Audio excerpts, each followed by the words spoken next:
Bonjour tout le monde et bienvenue dans Déployer le TAP et l'interface VirtualWire. Alors on va voir les deux différentes interfaces, le TAP et le VirtualWire dans cette vidéo-là. Et bien sûr on va expliquer les deux interfaces. Du coup on va voir sur cette vidéo tout ce qui est TAP interface et aussi VirtualWire interface. Alors commençons par le TAP interface. Alors je vais prendre ma tablette pour vous dessiner euh, et ici, je vais prendre mon stylet. 2 secondes. Voilà. Alors, du coup, imaginons qu'on a un poste ici, un poste utilisateur, et là, ben, un firewall. Voilà. Et là, ben, un serveur. Alors, imaginons qu'on a cette architecture-là. Et là, entre la machine et bien sûr pour accéder au serveur, il y a le firewall. Alors du coup, moi, entre le firewall et la machine, j'ai un switch, si je veux dire, bon, ou un switch ici, avec plusieurs ports. Voilà. Et sur un port, je vais configurer le port sur le port span. Comme ça, j'envoie tout le trafic sur ce VLAN au Palo. Et sur cette interface-là, je vais la configurer en TAP. Alors, si je configure sur cette interface en TAP, tout le trafic sur ce VLAN, bien sûr, sur ce port-là, va être redirigé là. Et comme ça, je peux savoir toutes les applications qui passent sur ce réseau. Alors, tout le trafic bon, applicatif, flux, protocole qui passe sur ce réseau, c'est quoi le type de ce trafic? Alors, l'intérêt d'avoir cette interface, si je veux dire, c'est de savoir exactement qu'est-ce que j'ai sur mon réseau et c'est quoi les protocoles ainsi que les applications qui passent sur mon réseau. Alors, ça, c'est l'interface TAP. Alors, passons maintenant pour l'interface VirtualWire. Alors, pour l'interface VirtualWire,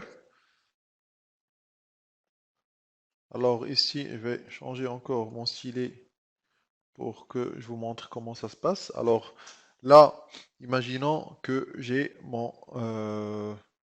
pan, pardon, mon pan ici, milieu. Alors, ben, et là, ben, j'ai deux zones. Alors, c'est la zone B. Alors, c'est la zone B. Et ici, la zone A. Oh, c'est des serveurs, bien sûr. Et là, l'interface qui est dans cet emplacement-là, alors c'est une interface qui n'a pas de IP, no IP ou no MAC. Alors, pas d'IP, no IP et no MAC, c'est-à-dire en couche 2.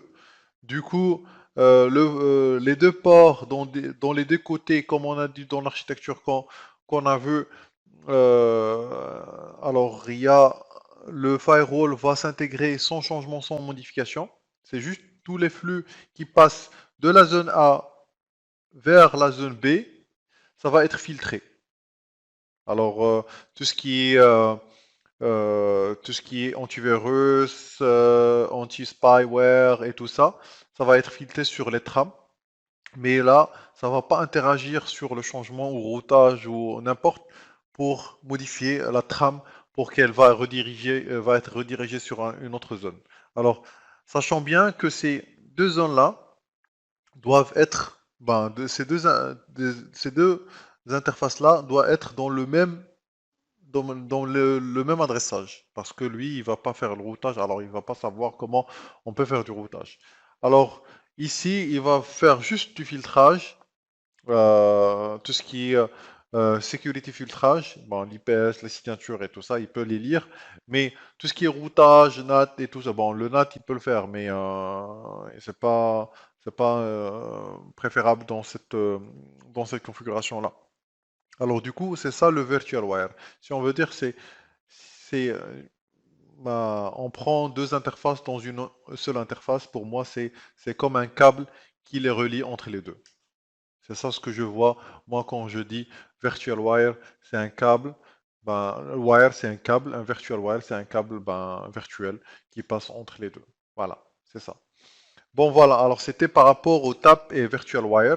Alors, du coup, on va passer directement sur notre lab pour continuer et voir comment on peut configurer le virtual wire ainsi que le TAP sur le PAN de notre lab.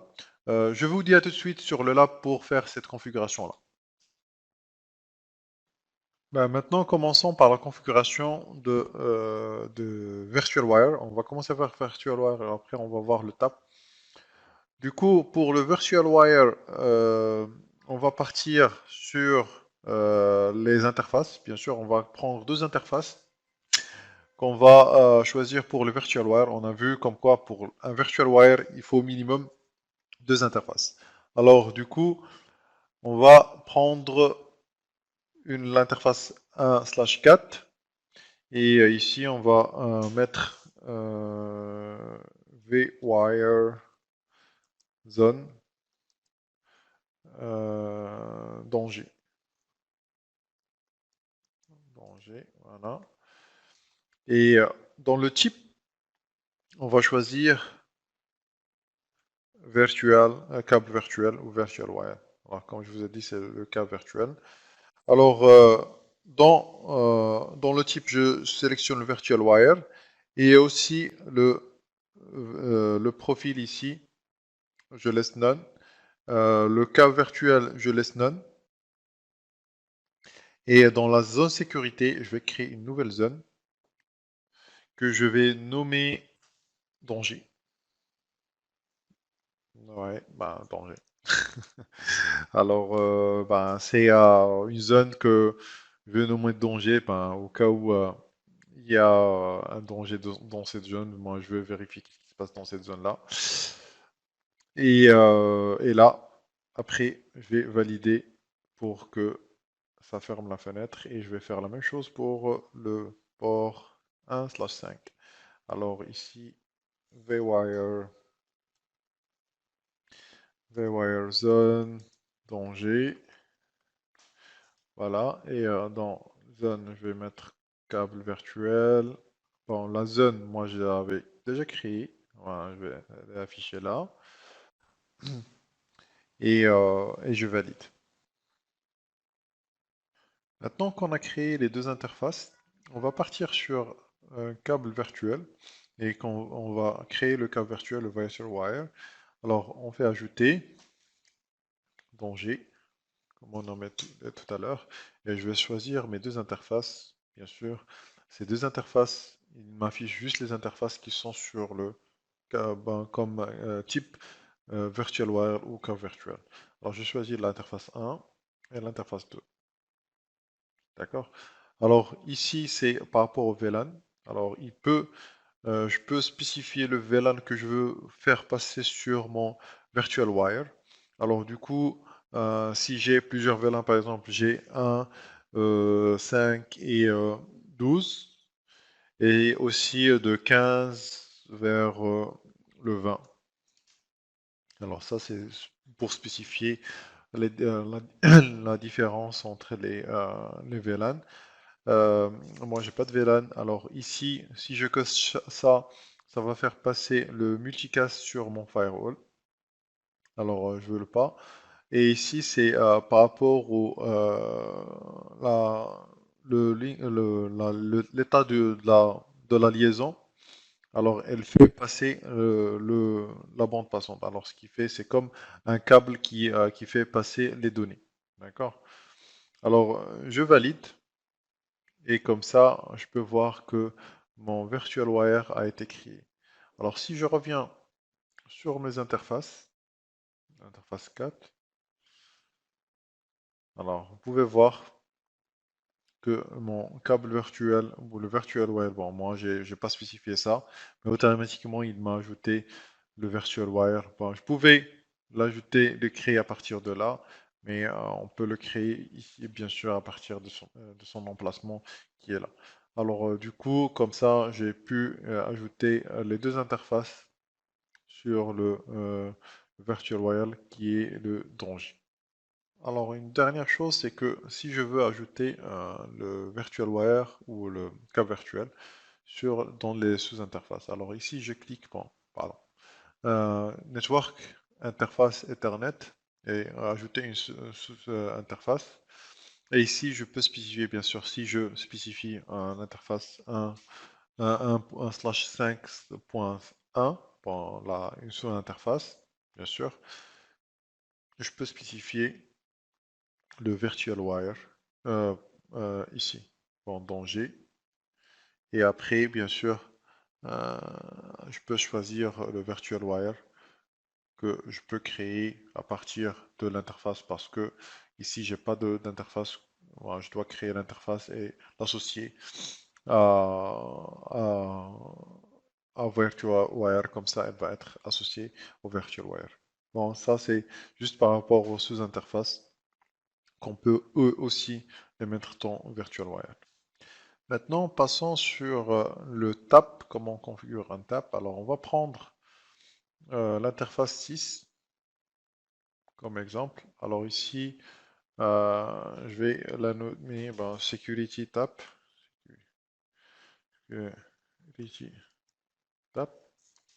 Et là, je vais créer une nouvelle zone sécurité. Je vais la créer à partir de là. Pourquoi on crée une nouvelle zone sécurité? Parce que pour faire passer le TAP, alors ici, paramètres des journaux, je vais créer ça après. Mais pour information, c'est que si je veux utiliser le TAP, c'est que le port 6 doit être, bien sûr, le trafic doit passer par le port 6. Du coup, je dois créer une règle de sécurité et je dois loguer tout ce qui se passe sur cette règle de sécurité. C'est comme ça que ça marche pour le tap ou le sniffing sur Palo Alto, c'est que on crée une interface et on log en utilisant bien sûr la règle de sécurité source destination de zone. Comme ça, des zones qui contiennent cette interface-là. Et comme ça, je peux loguer tous les logs et voir le trafic qui passe tout au long de cette interface-là. Bon, alors on a pu voir maintenant le tap. Du coup, juste une petite chose avant de qu'on termine cette vidéo-là, c'est que c'est par rapport aux sous-interfaces.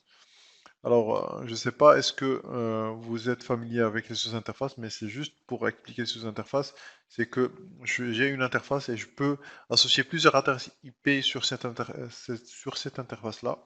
Du coup, je peux la partagé sur plusieurs, si on veut dire, plusieurs sous-interfaces. C'est pour ça qu'on appelle ça sous-interface. Et comme ça, chaque interface est là sa propre adresse IP. Et voilà. Alors, du coup, vous pouvez bien sûr vous référer sur comment, c'est quoi exactement les sous-interfaces. C'est pour ça que j'ai pas mis trop les sous-interfaces. Pour moi, j'estime que tout le monde connaît les sous-interfaces.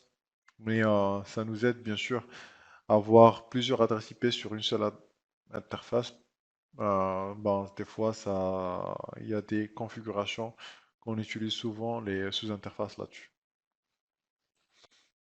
Bon, voilà, c'était par rapport aux interfaces TAP et Virtual Wire. Et aussi, bien sûr, comment on peut configurer les deux interfaces.